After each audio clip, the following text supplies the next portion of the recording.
On a silent morning in the heart of Central Asia, a coalition of kingdoms believed the steppe had finally bent to their will. They stood more than 100,000 strong, a massive, glittering wall of infantry and cavalry stretching across the plains. Armored warhorses pawed the ground, war drums thundered. Banners whipped in the wind. The air itself trembled with confidence. Across the field stood a force so small that many coalition commanders laughed. 8,000 Mongols, a number so insignificant that it barely qualified as an army. To the coalition, this was a formality. A final blow, a lesson they believed they were destined to teach. But they had already miscalculated. They mistook silence for weakness. They mistook distance for fear. They mistook movement for retreat. They didn't understand that the Mongols were not preparing to run. They were preparing to unmake them. And within hours, the army of 100,000 would no longer exist. To understand how such an impossible victory occurred, we must step back and examine the minds, doctrines, and worldviews of the two sides. Many of the kingdoms opposing the Mongol Central Asian states, Khwarezmian remnants, steppe rivals, and city-based armies believed war was a test of mass and presence. Their beliefs were shaped by centuries of warfare where victory came from. Outnumbering the enemy, holding ground with heavy infantry using armored cavalry as the battlefield's hammer, relying on fortified cities and defensive lines, trusting in prestige and status, they believed battles were won when the enemy sees your army and realizes resistance is futile. A large army meant strength, a small army meant weakness. This assumption was the foundation of their downfall. The Mongols did not measure war in numbers. They measured it in mobility, psychology, intelligence, and timing. Their doctrine was shaped by harsh winters, endless steppes, nomadic survival hunting traditions that demanded coordination, a lifetime of riding before most could even walk, a culture where every man was both a warrior and a scout. Tebi lebed, a battle is won before it is fought inside the enemy's mind. To the Mongols, fear was a weapon, deception was strategy. Terrain was an ally.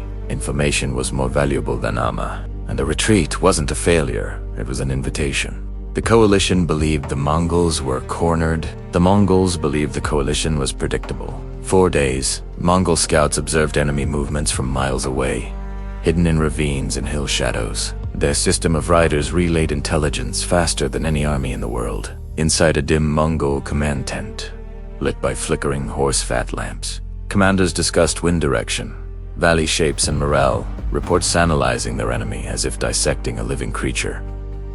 Meanwhile, in the coalition camp, noise, celebration, overconfidence. Commanders argued over who would claim the honor of killing the last of the invaders. Messengers tripped over tent ropes, supply carts, jammed pathways.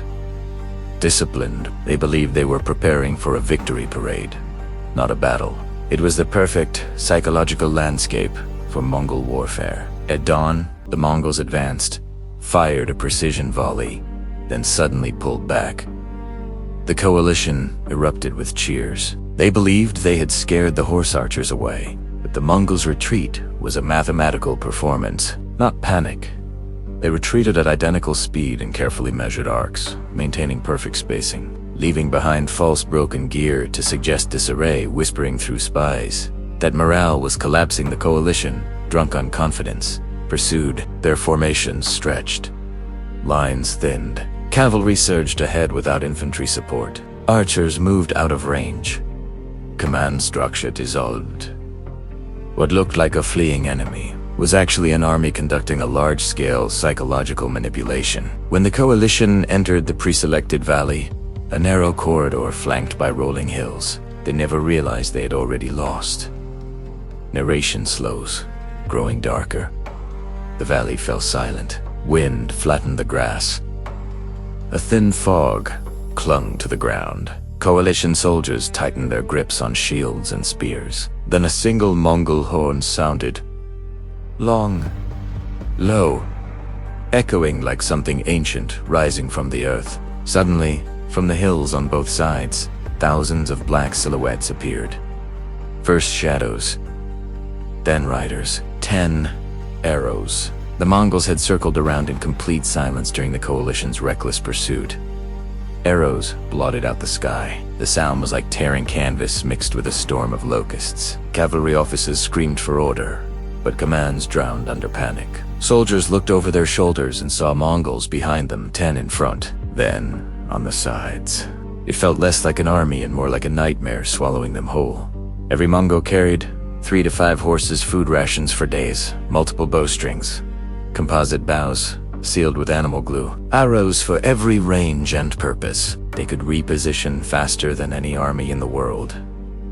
Flags, drums, whistling arrows, horn blasts coated with different pitches. To outsiders, Mongol movements looked chaotic. To the Mongols, it was a symphony of war. Mongol warriors practiced 360-degree shooting, firing backwards at full gallop, coordinated hunting formations, replicating battlefield tactics, rapid dismount and remount maneuvers, precision retreat drills.